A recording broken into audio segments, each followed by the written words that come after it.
자, 오늘 보시는 하나님 말씀은 갈라디아에서 보겠습니다. 갈라디아서 3장 3절의 말씀을 한 절만 보겠습니다. 갈라디아서 신약 성경에 있습니다. 갈라디아서 3장 3절 한 절만 같이 보도록 하겠습니다. 갈라디아서 3장 3절입니다.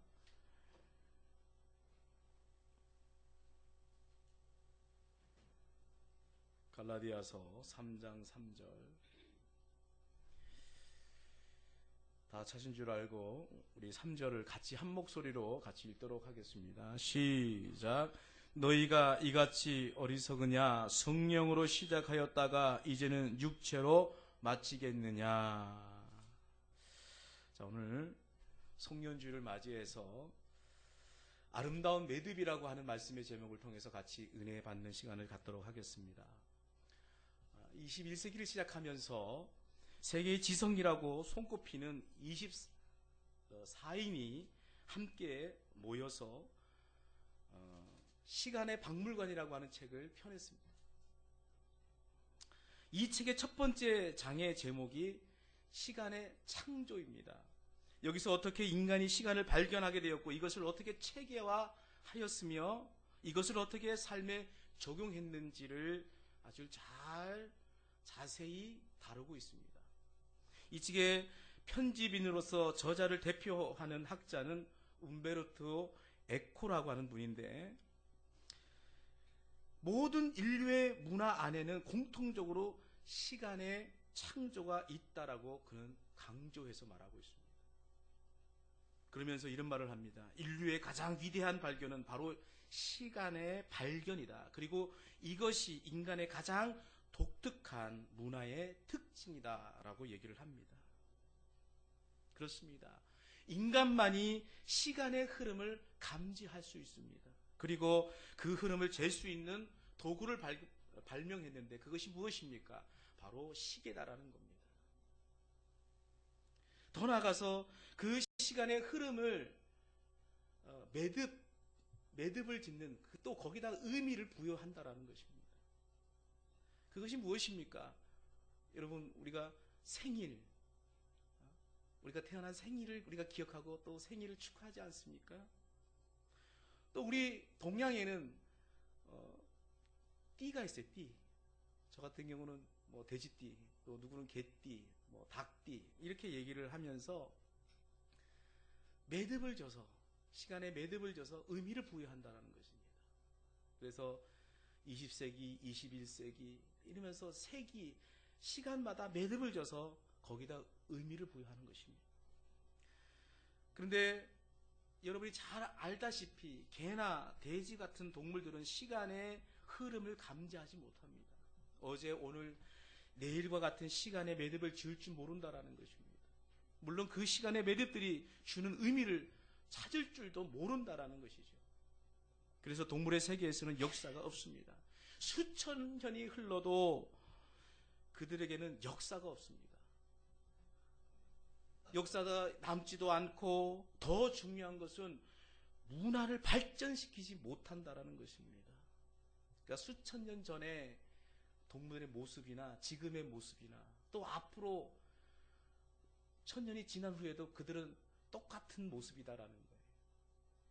그러나 인간은 다르지 않습니까? 시간의 매듭을 만들고 그 매듭마다 의미를 부여하고 그러고 살아간다는 것입니다. 그 의미들이 쌓여서 역사가 되고 그 역사가 흘러가면서 삶의 모습, 곧 문화를 발전시킨다라는 것이죠. 우리가 시간의 매듭을 잘 짓는 것이 너무나도 중요합니다. 이것이 우리의 삶의 발전하는데 아주 결정적인 요인이 된다라는 사실입니다. 시간의 매듭을 잘 짓지 못하는 사람은 그 사람은 삶의 발전이 없습니다. 그러나 시간의 매듭을 잘 지면 그 사람은요, 가능성이 있고 발전하는 삶을 살게 돼 있다는 것이죠. 오늘 우리 한 해를 우리가 마감하면서 2013년 마지막 주일 예배를 우리가 드리고 있는 줄 믿습니다. 2013년 한 해를 우리가 되돌아보면서 이 한 해가 어떤 한 해였는지, 내게 어떤 의미로 이 한 해가 마무리되고 있는지 오늘 우리는 정리해 볼 필요가 있다라는 것입니다. 그리고 한 해를 마무리를 잘 짓고 유종의 미를 거둬야 할 줄 믿습니다. 여러분, 이것이 바로 시간의 매듭을 잘 짓는 것입니다. 우리말에 시작이 반이라고 하는 말이 있습니다. 그러니까 이게 시작이 그만큼 중요하다는 것을 강조하는 얘기입니다. 그러나 끝은 전부라고 말할 수 있습니다. 한 예를 든다면 마라톤 선수가 처음부터 선두로 달렸습니다. 그래서 42km 지점까지는 그 전에 어떤 선수가 기록하지 못한 최고의 기록을 세웠습니다. 세계 기록을 세웠습니다. 그런데 이 사람이 42.195km를 다 완주해야 되는데 42km 지점에서 페이스가 떨어지면서 거기서 포기하게 된다면 그건 아무 소용이 없다라는 것입니다. 그동안 아무리 잘 뛰어도, 그리고 그가 세운 놀라운 기록이 있다 할지라도 그 기록은 아무 소용이 없다라는 것입니다. 그래서 우리가 작심삼일이라는 말이 있지 않습니까? 아무리 우리가 작심해서 그리고 혈서를 쓰고 그렇게 시작했다 할지라도 마무리를 그리고 매듭을 잘 짓지 못한다고 한다면 아무 소용이 없다라는 얘기입니다. 오늘 우리는 아름답게 매듭을 지어야 될 줄 믿습니다. 우리가 아름다운 매듭을 짓기 위해서는 성령의 인도를 받을 필요가 있습니다. 내 뜻대로, 내 판단대로, 내 감정대로 마무리하게 되면요, 그 마무리가 절대 아름답지 못하다라는 것입니다. 우리의 욕망, 그동안 쌓였던 감정에 사로잡혀서 그 아무리 처음이 좋고 그리고 가정이 아무리 좋았다 할지라도 그 마무리가 추하게 될 수밖에 없다라는 거예요. 그러니까 오늘 우리는 이 자리에서도 우리의 연약과 우리의 부족을 하나님 앞에 인정하고 우리의 모든 것을 내려놓고 성령의 인도함을 받고자 오늘도 우리가 주님 앞에 나가야 될 줄 믿습니다. 그럴 때에 이 2013년 이 마무리를 잘 매듭지을 수 있을 줄 믿습니다. 자, 사도 바울이 이 점을 관해서 우리에게 아주 중요한 말씀을 하고 있습니다. 오늘 본문 3절의 말씀을 보면 너희가 성령으로 시작하여 이제 육체로 마치겠느냐, 하나님의 뜻을 따라 성령의 인도로 시작을 했습니다. 그런데 도중에 마음이 변했습니다. 하나님의 뜻보다는 자기의 뜻을 앞세우기 시작했다는 것입니다. 성령의 인도를 따르기보다는 자기의 욕망을 앞세우기 시작했다는 것입니다. 그럴 때에 그 모습은요, 취해질 수밖에 없다는 거예요. 우리가 성령으로 시작하면 성령으로 마쳐야 될 줄 믿습니다. 이것이 아름다운 매듭의 필수적인 조건이다라는 것입니다. 그러면 성령으로 아름다운 매듭을 짓는다는 것을 무엇을 말하는 것입니까? 성령으로 매듭 짓는다는 것은 첫 번째 감사를 말하는 것입니다. 감사. 성령으로 매듭 짓게 될 때 언제나 우리 마음속에 뭐가 있느냐? 감사가 있다라는 것입니다. 성령께서는 하나님께서 함께 해주셨고 하나님께서 역사해 주셨고 하나님께서 여기까지 인도해 주셨다, 이런 사실을 깨닫게 해주신다라는 거예요. 여러분, 오늘 우리 인간은요 참 어리석어서 망각할 때가 많습니다. 하나님께서 해주셨음에도 불구하고 자기가 했다라고 생각한다라는 거예요. 하나님께서 나를 치유하시고 나를 고쳐주시고 나를 여기까지 인도해 주셨는데 어느 순간인가 하나님은 쏙 빼버리고 하나님의 은혜는 잊어버리고 자기가 이렇게 했다, 내가 잘나서 이렇게 됐다, 이런 오류에 빠질 때가 얼마나 많은지 모릅니다. 감사를 잃어버릴 때가 얼마나 많은지 모릅니다. 그런데 성령님께서는요 그것을 깨닫게 하신다라는 거예요. 이 모든 것이 하나님의 은혜다, 하나님께서 여기까지 우리를 인도해 주셨다, 이거를 깨닫게 하셔서 감사로 매듭 짓게 한다라는 거예요. 마지막으로 감사로 하나님께 영광을 돌린다는 거예요. 이게 이렇게 매듭이 돼야지 내가 받은 축복이 제대로 된 축복이 될 수 있다는 거예요. 온전한 축복이 될 수가 있다는 것입니다. 성령은 언제나 우리에게 밝은 면을 보게 해 주십니다. 그러나 사탄은 우리에게 어두운 면을 보게 합니다. 예를 들어서 궁사가 활시를 당깁니다. 10발을 쏘는데 9발이 다 빗나갔어요. 간역을 빗나갔어요. 그러면 사단은 와서 뭐라고 얘기하냐면, 야, 이제 한 발밖에 남지 않았다. 그리고는요, 계속 부정적인 생각들 막 우리에게 주입시킵니다. 절망하게 만들고 낭망하게 만들고, 그리고 결국은 포기하게 만든다는, 이게 사단의 전략인 것입니다. 그러나 그의 반면에 성령은 우리에게, 야, 아직도 한 발이 남았다, 아직도 할 수 있다, 희망을 갖게 하고 끝까지 최선을 다하도록 우리를 격려한다라는 거예요. 그분이 바로 성령님이십니다. 죽음의 시점이 다가왔습니다. 사단은 우리에게 이제 너는 끝이다, 내 인생은 죽음으로 끝나버리는 것이다, 절망을 막 심어줍니다. 그러나 성령님과 함께하는 사람은 성령님께서 그에게 뭐라고 말하냐면, 야, 이제 너는 새로운 시작을 하게 될 것이다. 저 영원한 나라가 너를 기다리고 있다. 그 죽으면서도 여러분, 구원받은 사람들은, 하나님의 자녀들은 그 얼굴이 얼마나 빛이 나고 광채가 나는지 모릅니다. 얼굴이 환하게 바뀌면서 그 죽음을 맞이한다는 거죠. 성령은 우리에게 계속해서 끝까지 희망과 용기를 잃지 않도록 우리에게 그러한 마음을 막 불어넣어 주시는 것입니다. 생명의 마음을 불어넣어 주시는 거예요. 여러분, 시간의 매듭을 지을 때도 마찬가지입니다. 성령님은 우리에게 지나간 날들을 돌아볼 때 밝은 면을 떠올리게 한다는 거예요. 그래서 감사하게 만든다는 거예요. 어떤 사람들은요, 감사할 조건을 찾는 것이 아니라 원망할 조건, 불평만 늘어놓고 내가 이 모양 이 꼴로 산다라고 그런 얘기만 자꾸 떠오르게 한다. 이건 마귀가 주는 생각이에요. 그러나 성령님 우리에게 밝은 면, 우리가 긍정적인 거, 야, 너는 할 수 있다, 너에게 올해 이렇게 역사하지 않았느냐, 그러면서 감사할 조건들을 자꾸 생각나게 하시고 감사하게 만든다는 것, 감사로 매듭짓게 하신다는 것입니다. 그러나 사단은 우리에게 어두운 면을 떠올리게 합니다. 그래서 원망하고 불평하게 만든다는 거예요. 여러분, 감사는 성령님의 작품입니다. 성령님으로 매듭짓는 사람들은 날마다 그 입에서 감사가 떠나지를 않습니다. 여러분, 감사는 한 해의 매듭을 아름답게 해줍니다. 또한 감사는 우리의 시간을 매듭을 아름답게 해준다는 것입니다. 여러분, 연말이 되게 되면요, 방송이나 신문사에 올해 10대 뉴스 해가지고 엄청나게 막 떠벌립니다. 정치적으로, 사회적으로, 문화적으로, 하여튼 10대 뉴스를 정해가지고 얼마나 아주 그냥 경쟁적으로 보도합니다. 저는 이것에 우리가 좀 착안을 해가지고 올 한 해 동안 하나님 앞에 우리가 감사할 것을 10가지를 정하는 거예요. 10대 감사를 정하는 거예요. 하나님, 나에게 이런 기도를 응답해 주셔서 감사합니다. 나의 건강을 지켜주셔서 감사합니다. 내 가정을 하나님 축복해 주셨음을 감사합니다. 이렇게 감사를 쫙 정하는 거예요. 또 감사할 사람들을, 내 주변에 감사할 사람들 10사람을 또 정하는 거예요.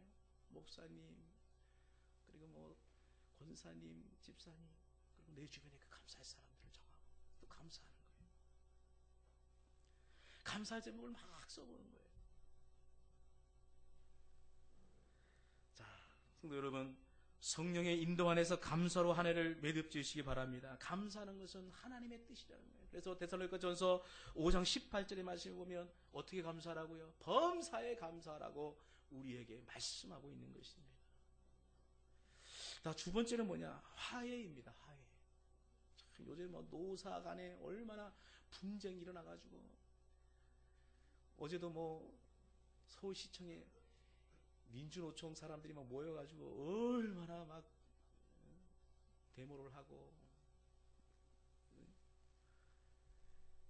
요구사항을 막 요구하는 그런 모습을 보았습니다. 자, 여러분, 성령으로 매듭을 지을 때 언제나 화해라는 아름다운 모습이 나타나게 된다는 거예요. 성령은 모든 관계에 막힌 담을 헐게 해주시고 깨지고 끊어진 관계를 회복시켜 주신다는 거예요. 그러나 반대로 악한 마귀는 모든 관계의 담을 더 높게 만들고 깨진 그런 관계를 더욱 회복 불능 상태로 더 밀어넣는다는 것이에요. 먼저 성령은 우리로 하여금 하나님의 관계를 회복시켜 주십니다. 우리와 하나님과의 관계는 우리의 죄 때문에 멀어지고 그 관계가 깨졌습니다. 그런데 그렇다면 이 관계를 어떻게 회복해야 되겠습니까? 물론 예수 그리스도께서 이 땅에 오셔서 십자가에서 보혈의 피를 흘리심으로 어쨌든 그걸 누가 책임질 사람이 있어야 될 거 아니에요. 하나님과 관계가 깨졌어요. 죄 때문에. 그 죄의 문제를 해결할 누가 책임져서 그 죄의 문제를 해결할 사람이 있어야 되는데 그분이 예수 그리스도였습니다. 예수 그리스도 십자가에서 보혈의 피를 흘리심으로 말미암아 그 죄의 문제를 해결해 주셨습니다. 그래서 누구든지 예수님을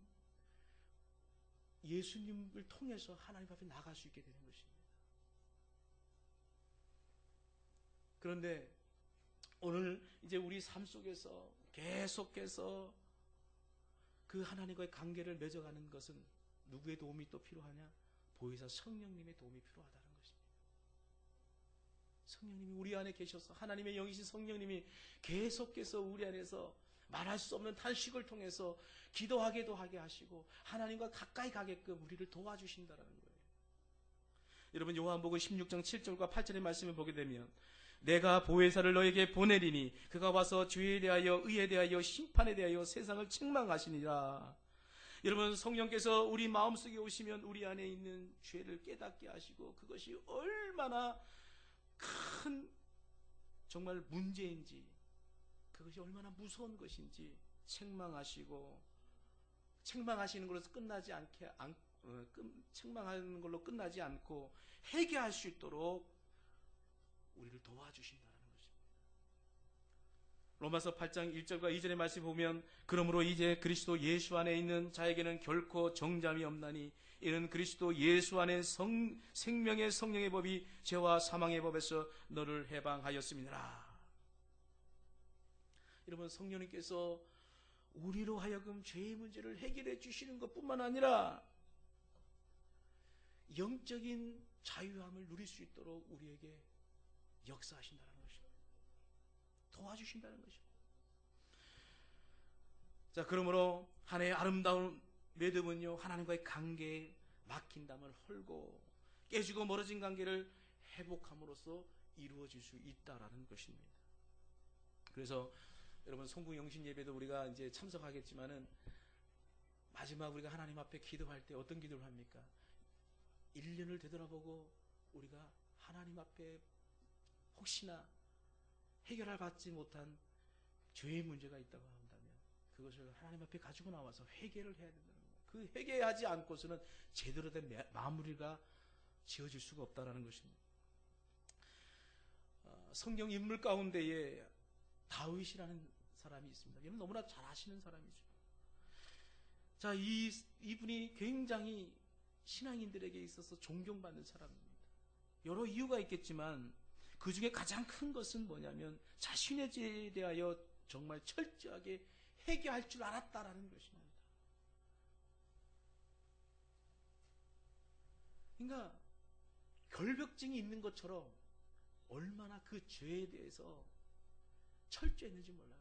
그 회개하는 것에서 보면 얼마나 철저했는지 몰라요.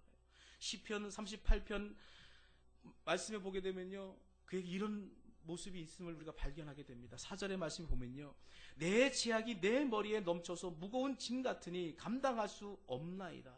또 18절에 보면 내 죄악을 고하고 내 죄를 슬퍼함이니이다. 다윗은요 작은 죄라 할지라도 그것이 하나님 앞에 나아가는데 얼마나 큰 방해가 되는지 그런 너무나도 잘 알았다라는 거죠. 그래서 그 죄 때문에 고민하고 슬퍼했다라는 거예요. 하나님께서 이런 사람을 귀하게 여기시고 그리고 사랑하시는 것입니다. 사랑하는 여러분, 금년 한 해를 매듭짓는 이 시점에서 혹시 우리가 갖고 있는 그 죄에 대해서 아직도 여전히 그냥 하나님 앞에 회개하지 못하고 그 죄를 그냥 가지고 있다고 한다면 오늘 우리는 철저하게 하나님 앞에 그 죄를 가지고 나가서 회개해야 될 줄 믿습니다.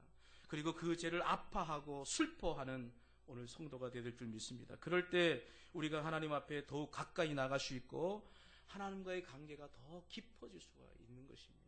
다음으로 성령은 우리의 모든 관계를 화목하게 이끌어 주신다라는 것입니다. 서로 용납하고 또 용서하고 하나 되게 하신다라는 것입니다. 자, 바울은 골로새서 3장 13절에 이렇게 권면합니다. 누가 네게 혐의가 있거든 서로 용납하여 피차 용서하되 주께서 너희를 용서하신 것 같이 너희도 그리하고, 용납하고 피차 용서하라고 그렇게 말씀하고 있습니다. 누군가 때문에 피해를 보았거나 마음이 상해 있다면 여러분 그를 용납하고 용서할 수 있어야 되는 것입니다. 그리고 자신 때문에 피해를 입었거나 마음이 상해 있는 사람이 있다면 용서를 구하라는 그런 말씀이라는 것입니다. 사랑하는 성도 여러분, 오늘 우리가 한 해를 되돌아보면서 여러분을 가장 힘들게 했던 사람이 누굽니까? 여러분을 정말 어렵게 만들고 여러분의 마음을 아프게 했던 사람이 있으십니까? 그 사람을 용납하시기 바랍니다. 주님 안에서 그를 용서하시라는 것입니다. 또 반대로 금년 한 해 동안 나를 괴롭혔던 사람, 나를 아프게 했던 사람, 나를 상처 주었던 사람, 자, 그런 사람이 만약에 있다고 한다면 그에게 용서와 위로의 뜻을 전하시기 바랍니다. 전화를 통해서든지 이메일을 통해서든지 편지나 카드를 통해서, 아니면 마음을 담아서 선물을 주든지, 이렇게 해서 그 사람과의 어떤 관계 속에서 문제가 있다면 그 문제를 풀고 가야 됩니다. 우리 안에 하나님 앞에서 해결치 않은 문제가 있다면, 누군가 해결하지 못한 문제가 남아있다면 결코 아름다운 매듭을 우리가 지을 수 없다라는 것입니다. 여러분, 용기를 내시기 바랍니다. 그래서 먼저 다가가시기 바랍니다. 용서할 줄 사람이 있다면 용서하고 용납하시기 바랍니다. 용기를 내시기 바랍니다. 성령님께서 여러분을 도와주실 줄 믿습니다. 여러분, 오늘 우리가 잘 알고 있듯이 우리가 형제와 어떤 문제가 있다고 한다면, 형제를 미워하거나 형제와 어떤 다툼이 있거나 그러면요, 우리가 아무리 하나님 앞에 나와서 예배하고 하나님 앞에 나가서 하나님 우리에게 복 주시옵소서 아무리 외친다 할지라도요, 하나님에게 복을 주시지 않습니다. 그래서 성경에는 너 가서 형제와 풀 것이 있으면, 마음에 상처 입은 것이 있고 그 사람에 대한 미워하는 마음이 있다면 그걸 풀고 와라. 그리고 와서 예배를 드려라. 그렇게 말씀하고 있습니다. 그럴 때 그 예배를 받아주시겠다, 그 제사를 받아주시겠다고 말씀하고 있는 것입니다. 여러분, 올 한 해 되돌아보면서 용기를 내십시오. 나하고 어떤 부분에 있어서 맺혀있는 사람이 있습니까? 풀지 못하고 있는 것이 있습니까? 가서 용서하시고 용납하시고 푸시기 바랍니다. 여러분이 그렇게 하실 때 성령께서 도와주시는 것입니다. 셋째로는 비전입니다. 비전. 성령님께서 오늘 우리에게 비전을 주신다는 거예요. 마지막 마무리를 지을 때 성령은 우리에게 아름다운 그 비전을 우리에게 주셔서 또 새로운 시작을 하게끔 하신다는 것이죠. 여러분, 여기서 이 비전이라는 것은 더 나은 미래를 그리고 꿈꾸는 것을 말하는 것인데, 요에서 1장 2절의 말씀에 보니까 내가 내 신을 만민에게 부어주리니 너희 자녀들이 장래일을 말할 것이며 너희 늙은이는 꿈을 꾸며 너희 젊은이는 이상을 볼 것이다 라고 그렇게 말씀하고 있습니다. 성령께서 우리에게 비전을 갖게 하실 것이라는 그런 말씀입니다. 우리가 한 해를 매듭을 지을 때 내년에 대한 아름다운 그런 꿈을 꿀 수 있어야 된다는 거예요. 여러분, 오늘 우리가 비전이 없다고 한다면, 꿈이 없다고 한다면 내년이 다가오는 것이 두려울 것입니다. 아무런 소망이 없는데, 무슨 기대가 없는데 한 해 밝아오는 것이요, 별로 그렇게 마음에 기쁘지 않은 것입니다. 그런데 성령님께서는 우리에게 비전을 주셔가지고 아름다운 꿈을 꾸게 하신다라는 것입니다. 더 좋은 꿈, 더 멋진 비전을 가지고 한 해를 마감할 때 그 매듭이 아름다울 뿐만 아니라 새로운 한 해를 맞이할 때에도 벅찬 가슴으로 기대하는 마음을 가지고 비전을 가지고 맞이하게 된다는 것입니다. 그러나 그의 반면에 아무런 비전도 꿈도 없이 매듭을 짓는다면 그 매듭은 정말 쓸쓸하고 안타깝고 비참하게 이룰 수 없다는 것입니다. 예를 들어서 은퇴하는 분이 한 분이 계시다고 생각해 보시기 바랍니다. 오랫동안 노후에 대한 준비를 차근차근 해왔습니다. 경제적인 준비를 했습니다. 할 일에 대한 준비를 했습니다. 건강에 대한 준비를 했습니다. 인생의 마무리를 대한 그런 준비를 잘 했습니다. 이분은 은퇴가 아름다운 매듭이 될 것이다. 그러나 아무런 준비 없이 갑자기 은퇴를 이제 맞이하게 됐다고 생각해 보시기 바랍니다. 앞으로 어떻게 살 것인가, 막막할 것인가. 이런 사람은요, 은퇴가 슬프고 비참하게 이를 데 없을 것이다. 사랑하는 여러분, 내년과 앞으로의 비전을 우리가 세워놓고 나가고 계십니다. 사람들은 새해를 맞이하며 온통 이기적인 꿈들만 가득 차 있습니다. 어떻게 하면 더 출세할 것인가, 어떻게 하면 더 잘 살 수 있을까, 어떻게 하면 돈을 더 벌 수 있을 것인가, 이런 생각으로 가득 차 있다는 거예요. 여러분, 우리가 비전을 세워도 그런 비전이 돼서는 안 된다는 거예요. 그런 것이 우선되어서는 안 된다는 것입니다. 우리는 주 안에서 꿈을 꿔야 될 줄 믿습니다. 그래서 먼저 어떻게 하면 하나님 앞에 더 귀하게 우리가 쓰임을 받을 수 있을까, 어떻게 하면 하나님께 더 큰 영광을 우리가 드릴 수 있을까, 어떻게 하면 맡겨주신 일들을 더 잘 감당할 수 있을까. 그러니까 모든 우선순위를 하나님 앞에 두고, 그리고 그 비전을 세우고 나갈 때 하나님께서 그 필요한 모든 것들을 어떻게 하십니까? 우리에게 다 허락하십니다. 물질도 허락하시는 것이고, 사람도 붙여주시는 것이고, 환경도 열어주시는 것입니다. 그런데 오늘 우리가 목적을 갖다가 비전을 돈에 두고, 출세에 두고, 또 세상적인 것에 우리가 둔다고 한다면, 그것이 오늘 우리가 우리의 삶 속에서 실패, 약점이죠.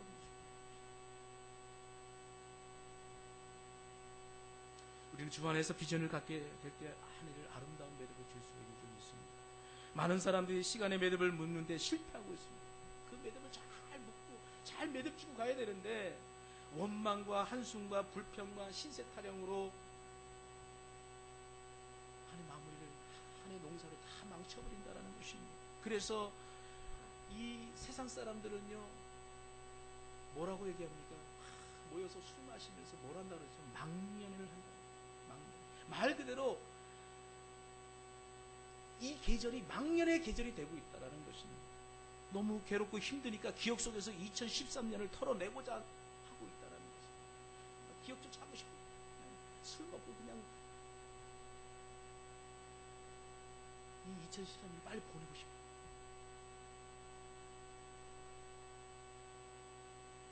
그러나 오늘 우리는 하나님을 섬기는 하나님의 자녀인 오늘 우리는 2013년을 저 역사의 그 뒤안길로 보내야 하지만은 아름답게 매듭을 지어서 고이 보내줘야 됩니다. 그러나 우리가 2013년은 우리 마음속에 아름다운 축으로 여러분 함께 하기 위해서는 그렇게 우리가 주님 안에서 이 모든 부분에 있어서 주님 안에서 아까 제가 말씀드렸던 것처럼 그렇게 비전을 세우고, 또 용서할 것이 있으면 용서하고, 다시 한번 하나님의 그 은혜를 되돌아보면서 감사할 때에 그러한 아름다운 추억으로 남게 된다는 거예요. 그것뿐만 아니라 더욱 도약할 수 있는 발판이 되어줄 수 있다는 것입니다. 사랑하는 성도 여러분, 2013년이 앞으로 이틀밖에 남지 않았습니다. 어떻게 매듭을 지어야 되겠습니까? 그리고 앞으로 어떻게 사셔야 되겠습니까? 말씀은 너무나도 간단합니다. 복잡하면 이해하기도 어렵고 행하기도 어렵습니다. 간단합니다. 성령님께서 인도하십니다. 하나님의 뜻에 따라서 매듭을 짓고 또 우리가 살아가면 된다라는 것입니다. 여러분 감사하시기 바랍니다. 그리고 화해를 이루시기 바랍니다. 하나님 앞에 회개하고, 또 형제 간에 또 지체 간에 서로 돌아보고 피차 용서하시고 용납하시기 바랍니다. 또한 앞으로의 비전을 바로 세우시기 바랍니다. 그리할 때 다가오는 2013년이 정말로 복되고, 또 우리에게 정말 희망찬 2014년이 되어질 줄 믿습니다. 기도하겠습니다. 사랑이 많으신 주 여호와 하나님 아버지, 참으로 감사합니다. 오늘 한 해를 우리가 되돌아보면서 얼마나 하나님께서 우리에게 많은 은혜를 베풀어 주신지 우리가 감사할 수 있는 저희들이 되게 주님 도와주시고, 또 하나님 앞에 아직도 남은 용서받지 못한 죄가 있다고 한다면 철저하게 회개할 수 있게 하시고, 또 내 지체들과 내 주변의 형제들과 이웃들과 풀지 못한 것이 있다고 한다면, 맺힌 것이 있다고 한다면 오늘 이 시간을 통해서 그 모든 것을 주님 안에서 다 풀고 용서하고 용납할 수 있는 저희들이 되게 하여 주시옵소서. 그리고 하나님 앞에 바른 비전을 가지고 매듭을 짓고 바른 비전을 가지고 새해를 맞이할 수 있는 우리 강역교회 성도들이 되게 도와 주시옵소서. 이 모든 것을 예수님의 이름 받들어 기도드리옵나이다. 아멘.